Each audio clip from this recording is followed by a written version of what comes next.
ओम नमो लोय सब साहुणं। ओम नमो लोय सब साहुणं। ये शास्त्री राजी अति उत्तम शास्त्री प्यारा, जो भी लिखा सच लिखा गुरु ने उजाला। जो जो रहस्य इसमें गुरु आप खोलो, मैं मौन हूँ अब यहाँ गुरु आप बोलो। मैं मौन हूँ अब यहाँ गुरु आप बोलो। बोले अनंतानंद सिद्ध परमेश्वर भगवान की जय। देवादिदेव मूलाय आदिनाथ भगवान की जय। शासनायक भगवान महावीर स्वामी की जय। आचार्य भगवत कुंद कुंद स्वामी की जय। आचार्य भगवत विराग सागर जी महाराज की जय। आचार्य भगवत विशुद्ध सागर जी महाराज की जय। आचार्य गुरुवरेश्वर विभव सागर जी महाराज की जय।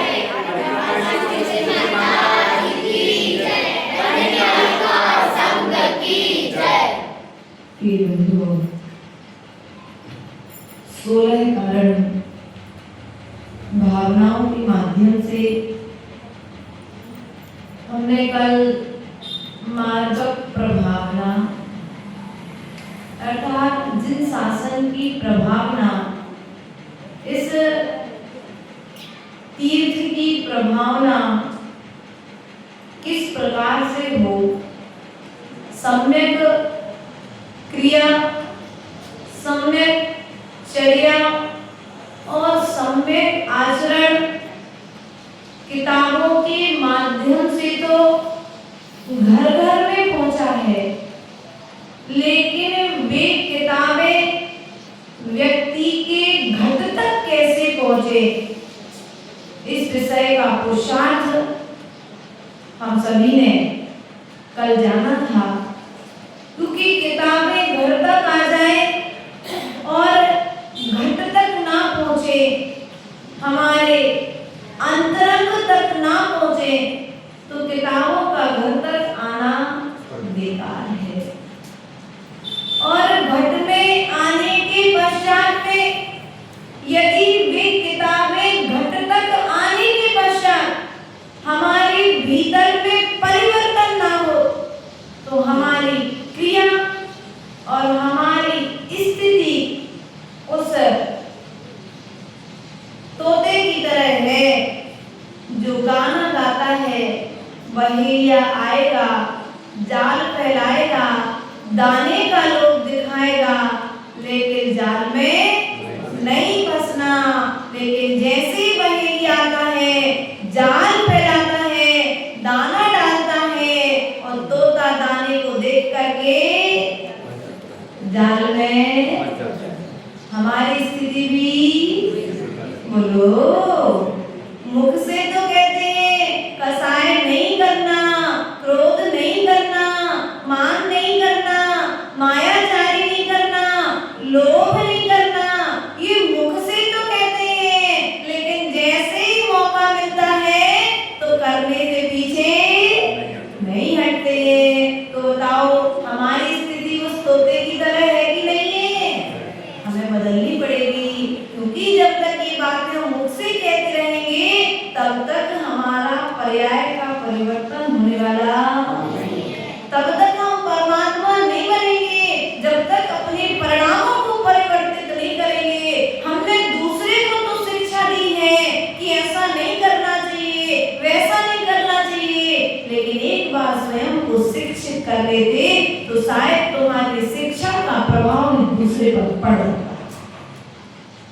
इसलिए प्रिय बंधुओं, मार्ग की प्रभावना हमारे निमित्त से हो जाए। जिस मार्ग पर आप बड़े हो, जिस कुल में तुमने जन्म लिया है, उन माता पिता की मर्यादा का तो हम ध्यान रखते हैं,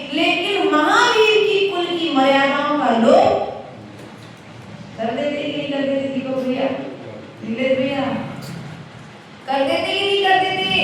बच्चे को तो ये तो सिखाते हैं कि बेटा देखो अपने खानदान में आज तक किसी ने ऐसा कोई कार्य नहीं किया है, तो ऐसा कार्य अपने परिवार का नाम ऊंचा रहने देना, नीचा मत करना।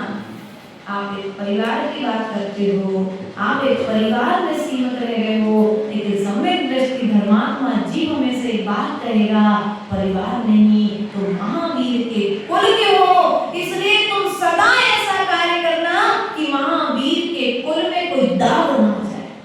कपड़े पर लगा दाग तो छुटाना बहुत आसान है, लेकिन एक बार यदि आचरण पर दाग आ जाए तो युगों युगों तक उसको मिटा पाना, मरण के बाद भी उसे मिटा पाना संभव। अंजन ने जीवन भर चोरी की, लेकिन चोरी करके वो मुनि बन गया। चोरी करने के उसने चोरी करना छोड़ दी, पाप करना छोड़ दिया, और पाप को छोड़ने के पश्चात में परमात्मा के मार्ग पर बढ़ गया। लेकिन आज भी क्या कहते हो,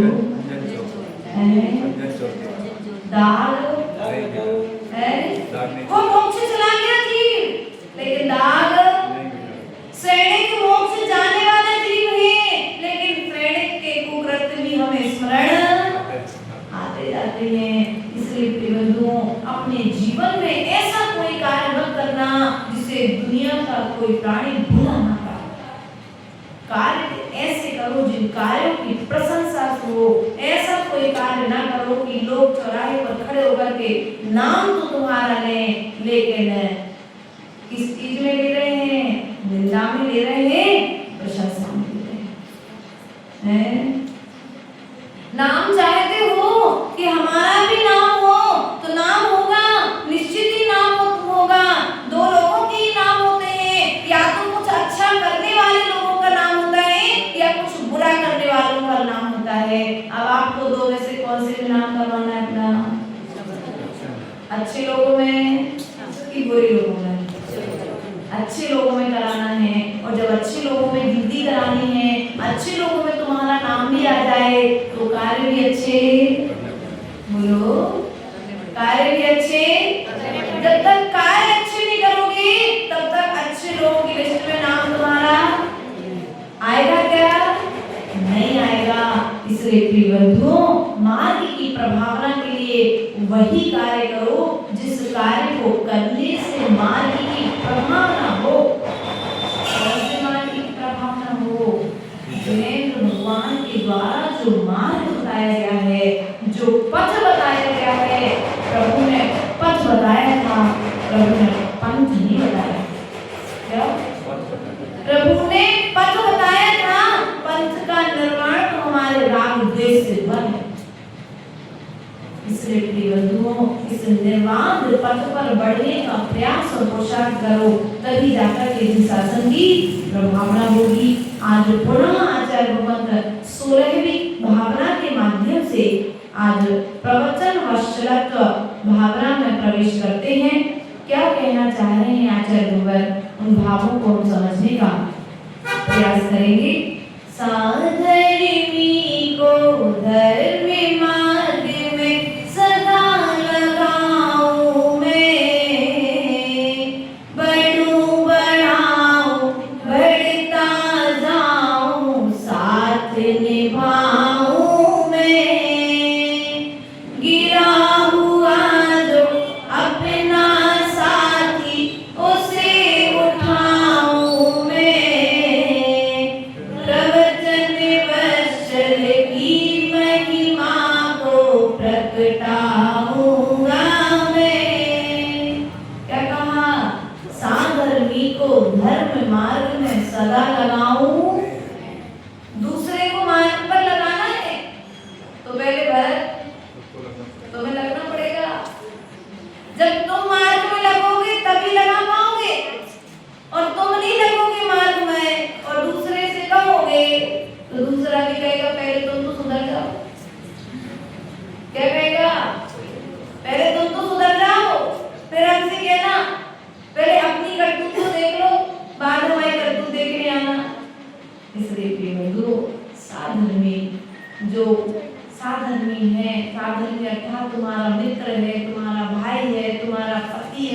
तुम्हारी पत्नी है, तुम्हारी बहन है, जितने भी रिश्ते नाते हैं सब क्या है, तुम्हारे साधर्मी है। अर्थात ऐसे साधर्मी के लिए क्या करो, कहाँ पर लगाओ, संसार मार्ग की सलाह दो, हैं बोलो दो, कौन से मार्ग की सलाह दोगे? नहीं भैया, ये तो बहुत कठिन काम है, ये तो दे ही नहीं सकते। धर्म मार्ग की सलाह आपको इस तरह से देते हो कि बेटा बहुत कठिन है धर्म करना, इसलिए क्या कि सामने वाला पहले से बेचारे ने जैसे तैसे थोड़ा वो साहस किया था कि कुछ देर का ब्रह्मचर्य व्रत लेकर के साधना कर ले, और समाज में हल्ला करके फलाने की बेटी व्रत लेने जा रही है, तो अब रायचंद्र जी समाज में मिल जाएंगे। बेटा व्रत ले रहे हो, हाँ व्रत लेने का मौका, बेटा बहुत कठिन है, सोच समझ के लेना।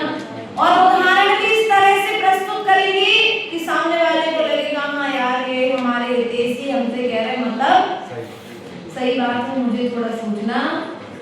उपास करने का कोई विचार करेगा, कोई नियम लेने का कोई विचार करेगा, तो उस मार्ग पर बढ़ने से रोकेंगे।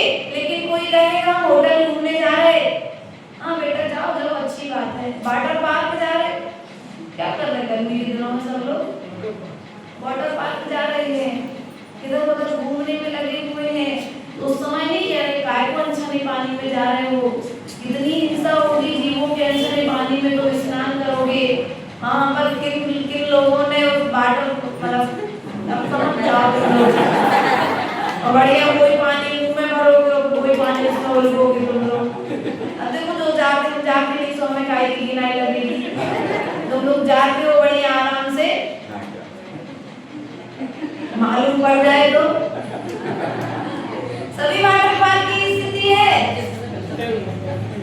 वो तो केमिकल तो डाल देते हैं, इसलिए ध्यान रखना तुम लोग क्या कर रहे हो। धर्म की सलाह नहीं दे पा रहे, साधर्मी को धर्म के मार्ग में तो नहीं लगा पा रहे, इतनी गर्मी में घर से धर्मशाला तक नहीं आ पा रहे, लेकिन इस गर्मी में तो सिद्धि हिम्मत नगर वाटर पार्क जा रहे हैं, संत निवास क्लास के लिए नहीं आ पा रहे, शाम की क्लास के लिए संत निवास में आने के लिए, मंदिर आने के लिए गर्मी है, लेकिन वाटर पार्क घूमने कोई बांसवाड़ा जा रहा है, कोई हिम्मतनगर जा रहा है, कोई अहमदाबाद जा रहा है, कोई इंदौर रोड पर जा रहा है, क्लास जा रहा है। क्या है स्थिति बोलो। अब स्वयं धर्म के मार्ग में लगोगे नहीं तो दूसरे को लगा पाओगे क्या? और कौन लेके गया? अरे पापा लेके गए, पापा मंदिर नहीं जा पाए, साधु के पास नहीं जा पाए, लेकिन वाटर पार्क जरूर ले गए। इसलिए प्रिय बंधुओं, साधर्मी को धर्म मार्ग में सदा लगाऊं, धर्मात्मा होगा तो धर्म मार्ग की चर्चा करेगा, और कोई संसारी जीव होगा तो संसार मार्ग की चर्चा करेगा। इसलिए संगति करने के पहले देख लो मैं किसकी संगति कर रहा हूँ, मुझे इसकी संगति करने से कुछ कर्मों की निर्जरा होगी कि मुझे इस व्यक्ति की संगति करने से कुछ नुकसान होगा। आप व्यापार नीलेश उसी से करते हो जिससे प्रॉफिट हो, और उसी वस्तु का व्यापार करते हो जिस वस्तु के व्यापार में मुनाफा हो, उस वस्तु का व्यापार नहीं करते जिसमें घाटा लग जाए, और उस व्यक्ति की संगति नहीं करते व्यापार में जिसकी संगति से तुम्हें व्यापार में नुकसान हो। तो फिर इन कर्मों के व्यापार में क्यों मार खा जाती है? इन कर्मों के बीच में रहते, संसार में रहते हुए जिन लोगों की संगति से कर्म का बंध होता है, ऐसे लोगों की बात मान करके संसार की परंपरा को क्यों बढ़ाते हो? ये मनुष्य पर्याय मुझे कर्मों को काटने के लिए मिली है, कर्मों को जोड़ने के लिए, लेकिन करते क्या है? बोलो तो क्या करते हो आप लोग? कर्म जिन कार्यों से जुड़ते हैं उन कार्यों को हम आनंद पूर्वक करते हैं, और आकर के बढ़िया वाटर पार्क की फोटो खींच करके डालते हैं, तो क्या करता है दूसरा व्यक्ति भी वाटर पार्क की फोटो देख करके, अरे वो फलाने की बेटी गई थी, पापा मुझे भी लेकर के चलो। दूसरे को प्रेरणा, सामने वाले ने पाप कमाया था, जाओ तुम भी पाप कमाओ, नरक का गड्ढा तुम्हीं लोगों से तो भरना है। कौन भरेगा नरक का गड्ढा, है कि नहीं है? इसलिए प्रिय बंधु, एक कहावत आती है, एक बार स्वर्ग में चर्चा हुई कि नरक का गड्ढा खाली है, कौन भरेगा नरक का गड्ढा? तो चारों वेदों को बुलाया, ऋग्वेद, यजुर्वेद और सामवेद और समझ जाओ, चारों वेदों को बुलाया। तो पहले वेद से कहा कि बताओ तुम नरक का गड्ढा कैसे भरोगे? तो बोला जो व्यक्ति पाप करेगा मैं उसे सजा देकर नरक में भेजा दूंगा। तो बोले एक व्यक्ति पाप करेगा और तुम उसे नरक में भेजा दोगे तो दूसरा पाप करना छोड़ देगा। एक पाप करेगा सजा मिलेगी तो दूसरा पाप नहीं करेगा, तो ऐसे तो नरक का गड्ढा भरने वाला नहीं है। तो दूसरे से पूछा, तो दूसरे ने कहा हम एक काम करेंगे, जो पाप करेगा उसके पूरे परिवार को सजा दे देंगे। तो बोले एक परिवार नरक जाएगा, बाकी सब परिवार सावधान हो जाएंगे, सो भी नरक का गड्ढा नहीं भरेगा। तीसरे से पूछा, तो तीसरे ने कहा कि एक गांव के लोग जब पाप करेंगे तो हम एक गांव के लोगों को सीधा नरक भेज देंगे। तो कहा कि भैया एक गांव के लोगों से भी नरक का गड्ढा भरने वाला। चौथे से पूछा, तो चौथे ने कहा जब एक व्यक्ति पाप करेगा हम उसे पूरे नगर में सोने के सिंहासन पर बैठा करके अच्छे रथोत्सव के साथ में उसकी बिनौली निकालेंगे और पूरे गांव को, पूरे विश्व के लोगों को उसकी इतनी प्रभावना करेंगे कि लोग उसकी अनुमोदना करेंगे और अनुमोदना करके सबके सब नरक में। और आज क्या हो रहा है बोलो? बहुत सारे लोग पाप भी कर रहे लेकिन अनुमोदना, अरे बेटा बहुत अच्छा किया, ऐसा करने में क्या आता है? एक ये और एक ये दे दिया तो ठीक है, और ये दे दिया तो बोलो तुम बचने वाले। इसलिए प्रिय बंधुओं, किस चीज की अनुमोदना करना है और किस चीज की अनुमोदना नहीं करना है, इस पर विचार हमें निरंतर करना पड़ेगा। क्योंकि नरक का गड्ढा किससे भरना है? अरे अपन सबसे बोलो, आप लोग नरक नहीं चलोगे, जाओगे? हम तो नहीं जाएंगे। आप लोग जाओगे कि नहीं जाओगे? अनछना पानी का त्याग है, नहाने का अनछने पानी से। वो नेट की छन्नी तो सब लोग यूज करते हैं, छन्ने का छना पानी कोई यूज, यथा स्थान बेलसानी कोई, तो नरक कौन जाएगा? निर्णय करो। सम्यक दृष्टि आत्माओं, प्रतिमाधारी आत्माओं, बेलसानी यथास्थान नहीं पहुंच रही तुम्हारी, और बेलसानी यथास्थान नहीं पहुंच रही है, तो बताओ एक बूंद बेलसानी गिरने के प्रभाव से मुनिराज से प्रायश्चित मिला कि 1008 मुनिराजों के एक चंदोबे के नीचे आहार कराने का। ऐसी कुछ कथानक ग्रंथों में आते, पुरुषार्थ सिद्धि उपाय की कहानी है। और उसके पश्चात में उसमें एक प्रमाण और आता है, एक बूंद बेलसानी गिरने के प्रभाव से वह जाकर के पूर्व में एक महिला सुकरी बनी। सुअर जानते वो बूंद की जो रास्ते में देखी तुम लोगों ने? गांव में तो आसानी से मिल जाती, देखने शहरों में नहीं मिलती जानवर देखने के लिए। इसलिए भी बंधुओं, अगर बनना हो तो एक बार देख लेना, और नहीं बनना हो तो बोलो अपन को नहीं बनना ना किसी को, तो छना पानी यूज नहीं करोगे? करेंगे। छन्ने से छान करके पानी यूज करो, क्योंकि तुम्हारी क्रिया देख करके दूसरा क्रिया करना सीखेगा। देखो पानी छानने की क्रिया को देख करके आचार्य विद्यासागर जी ने 40 वर्ष बुंदेलखंड में निकाल दिए। कितने वर्ष? 40 वर्ष कहाँ निकाले? कौन सी क्रिया देखी? पानी छानने की मात्र क्रिया देखी। पपोरा जी आहार जी की बात है। तालमेल कोई भी क्षेत्र के लोग सुनते हैं ना, तो कोई पपोरा जी कहता है, कोई आहार जी कहता है, कोई तालमेल कहता है, कोई कुंडलपुर कहता है, कोई नैनागढ़ कहता है। हम कहते हैं जहां की भी हो, अपन को तो सार ग्रहण करना है। आचार्य श्री ने देखा कि वो ऊपर रखे, ऊपर में थाली अपना पात्र रखे, पात्र के ऊपर छन्ना लगाए हुए हैं। उसने व्यवस्थित तरीके से छाना और छान करके वो जो अनछना पानी ढोके से नीचे गिरा था, वो अनछने पानी को उस पात्र में इकट्ठा किया, वापस उसको शरीर अपना बाल्टी में डाल करके यथास्थान वापस ऊपर नहीं फेंका। कैसा फेंका? व्यवस्थित 2 डोरी बांध करके बाल्टी से नीचे पहुंचा दिया। और आप लोग पानी कैसे छानते हो? मैं तो रोज देख रही हूँ आप लोग का पानी छानना। भगवान करे उन जीवों को सद्बुद्धि प्रदान करे जो आगम के अनुसार बिछाने डालना सीख जाए। क्या करे? इतनी बड़ी माता जी का चतुर्मास हुआ तुम्हारे यहाँ पर, और तुम लोग फिर भी पानी छानना नहीं सीख पाए, तो शायद अब तो तुम लोग को कोई दूसरा नहीं सिखा सकता। क्योंकि बड़े नहीं कर रहे तो छोटे कहाँ से सीखेंगे? साधर्मी को धर्म मार्ग में लगाना है तो पहले हमें भी साधर्मी की तरह आचरण, हमें भी धर्मात्मा बनना पड़ेगा। बढ़ूं बढ़ाऊं, बढ़ता जाऊं, साथ निभाऊं, मैं बढ़ूंगा तो दूसरा बढ़ेगा। और मैं दूसरा यदि हम करेंगे, कार्य करेंगे और हमें कोई कठिनाई भी आएगी ना भैया, तो पुण्य के उदय से दूसरा हमारा साथ निभाने वाला आ जाएगा। आप आगे तो बढ़ो।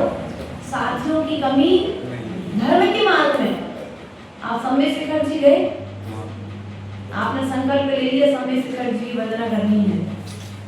ध्यान रखना, अगर आपके साथ में कोई मनुष्य साथ निभाने वाला नहीं है और आप अकेले पर्वत पर चढ़ रहे हैं, तो कोई ना कोई आकर के तुम्हारा साथ निभा लेगा। कोई ना कोई प्राणी तुम्हें इस तरह से उस रास्ते में मिलेगा, रास्ता दिखाता हुआ तुम ऊपर तक। ये तो मैंने स्वयं ही अनुभूत किया है और जीवन की घटी एक घटना है। 2016 में आचार्य गुरुदेव जब पहाड़ पर थे, 22 मार्च का दिन या 23 मार्च का दिन था। आचार्य गुरुदेव का स्वास्थ्य बहुत खराब था और आचार्य गुरुदेव होली थी दूसरे दिन, तो बोले कि हम यहीं समूह सागर जी के दर्शन करने जा रहे हैं। मैंने कहा ठीक है, फास्ट ठीक नहीं था गुरुदेव का, तो मैंने कहा गुरुदेव आप पहाड़ पर मत जाना क्योंकि आपकी अनुकूलता नहीं है। गुरुदेव बोले ठीक है, विचार करते हैं, अभी तो हम समूह सागर भगवान के दर्शन करने जा रहे हैं, फिर बताते हैं। तो हमने कहा ठीक है। अब सब पूरा संग कहाँ चला गया? आचार्य बहुत ही समूह सागर जी के पास। हम लोग बहने यहाँ पर थे, शाम का भोजन किया, चौका स्वयं ही लगाते थे, तो चौका साफ किया, बस झाड़ू लगा रहे थे। और शाम को झाड़ू लगाते समय समाचार मिला कि 6-6:15 बजे कि आचार्य श्री तो पहाड़ पर, मतलब चले तो बहुत पहले गए थे, हमको समाचार 1-1.5 घंटे बाद मिला। हमने कहा क्या करें, कैसे करें? हमने कुछ नहीं, हमने सामान तो कुछ लेके गए नहीं है, तो मैंने 6x9 की चटाई और इतनी सी लाल भांग की डिब्बी और सरसों का तेल चटाई में डाला और हाथ में चटाई ली और चढ़ गया। रास्ते में 3 किलोमीटर, 1.5 किलोमीटर, 3 किलोमीटर तक चढ़े। सिर में वो हाथ में उतनी बड़ी चटाई, और रास्ते में 1-2 बार विचार किया कि ये लोग हैं, लोगों से बोले जो आदिवासी लोग, ये पैसे ले लो, डाक बंगला तक छोड़ दो। चौपड़ा कुंडिया डाक बंगला पूछते गए, और सब लोग कह नहीं महाराज जी तो आए नहीं इधर। रास्ते में महाराज जी स्पीड के निकल गए होंगे, अंधेरे में वो कहाँ रहे उधर। अब हमको लोगों ने डरवा दिया वहाँ पे कि आप अकेले मत जाओ ऊपर, हाथी आता है, फिर शेर आता है, ये होता है, वो होता है। हमने कहा भगवान अब जो होना है सो आप जानो। रास्ते में से झाड़ियों के बीच में एक सफेद सफेद सा कुछ मुझे देखा। उन्होंने ज्यादा प्रयास नहीं किया मेरे, क्योंकि डर लग रहा था भीतर में कि तो स्त्री भर आए, तो दुर्घटना घट जाए तो जीवन भर का कलंक कपड़े माथे। और गुरुदेव के बिना आज्ञा के चढ़े थे, तो गुरुदेव की डांट का भी डर। और जो चढ़े तो 1.5 घंटे में नॉन स्टॉप चढ़ते गए। 1-2 बार सहारा लेने की कोशिश की लेकिन नहीं मिला। और लोगों से पूछा तो उन्होंने कह दिया कि आप हम लोग नहीं जाएंगे, आप भी रुक जाओ, सुबह चले जाना। अब तो नहीं रुकने वाले। 7:30 बज गए हैं, हम कैसे भी करके पहुंचेंगे। और 8 बजे हम चोपड़ा कुंड पर पहुंच गए। चोपड़ा घाट पर पहुंचे और जैसे पुजारी लोगों को आवाज दी, अंधेरा खूंखार अंधेरा, बाजू में खड़ा आदमी नहीं दिखाई दे। जैसे मोबाइल की टॉर्च लिए पहुंचे सामने वाले में, आप, मैंने कहा महाराज जी आए? बोले हो 4 महाराज जी आए। कहाँ है? बोले ऊपर होके में। हमने कहा भैया जाओ ऊपर चटाई दिया। छोटे महाराज फिर वो भैया चटाई देने चले गए। वहाँ हमारे माता जी का संग रुका, हम लोग नीचे कमरे में रुक गए। अब सुबह गुरुदेव के पास जाने का साहस, जाए तो कैसे जाए, डांट पड़ेगी। तो ऐसे कई बार यदि भीतर में साहस है तो विपरीत परिस्थिति में मार्ग अपने आप मिल जाता है। तो संवेद शिखर जी को उस दिन ऐसा लगा कि हाँ, वास्तविकता में जो अतिशय जिनवाणी में सुना है वो अतिशय मैंने उस दिन महसूस करके देखा। और आराम से रात निकली। सुबह आचार्य गुरुदेव जब बलना के निकले तब चटाई और तेल में पहुंचा तो पता तो पड़ गया कि पुजारी ने बता दिया कि दीदी जी लेकर के आई है।